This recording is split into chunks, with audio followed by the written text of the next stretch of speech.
Et puis direction Rome maintenant. Nous attend notre correspondant permanent François Baudonnet pour vous parler de la capitale italienne. Alors de cette capitale-là, vous connaissez quoi? Bon, allez, dans le désordre, le Colisée, la basilique Saint-Pierre, la Piazza di Popolo, le Forum, la fontaine de Trévi, etc., etc. Mais il existe désormais, ça vous ne le connaissez pas, un quartier de plus en plus visité par les touristes. Alors c'est un quartier pas terrible de la banlieue de Rome. Que s'est-il passé là-bas? François, expliquez-nous. Bonjour.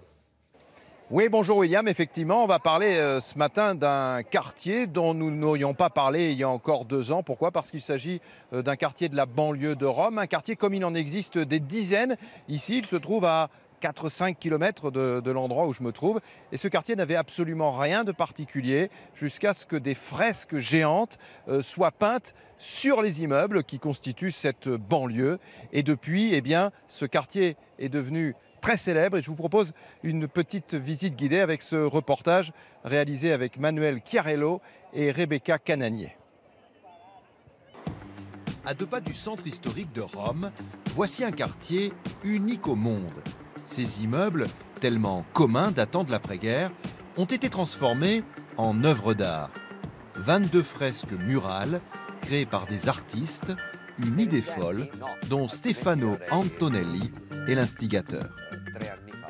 Ce quartier était condamné à l'immobilité.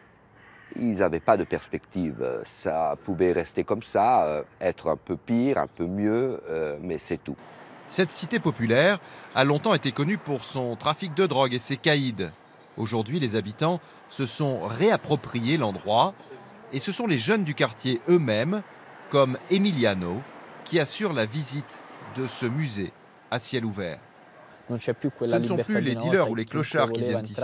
Maintenant, il y a une association qui gère tout, les gens viennent, ils voient les fresques sur la rue et ils entrent pour voir le reste dans notre cité qui est en fait un musée. Chaque fresque a sa propre histoire. Cette main, par exemple, est celle d'une locataire de l'immeuble. Les artistes ont longuement discuté avec les habitants avant de créer leur œuvre. Le quartier Tormarancia est dorénavant visité par des dizaines de milliers de personnes. Ça fait plaisir que des gens puissent apprécier en même temps l'art et en même temps la culture populaire de Rome. C'est beaucoup plus vivant qu'un musée. C'est beau et à la fois c'est compatible avec les exigences de la vie quotidienne. Cette expérience de street art est une telle réussite que d'autres villes d'Europe et d'Amérique du Nord tentent de s'en inspirer.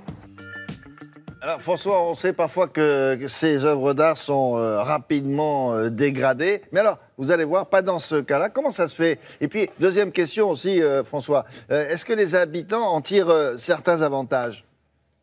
Eh bien, ça a fonctionné, William, parce que les habitants se sont appropriés cette idée. Il y a quelques années la même chose dans un quartier voisin ici de Rome.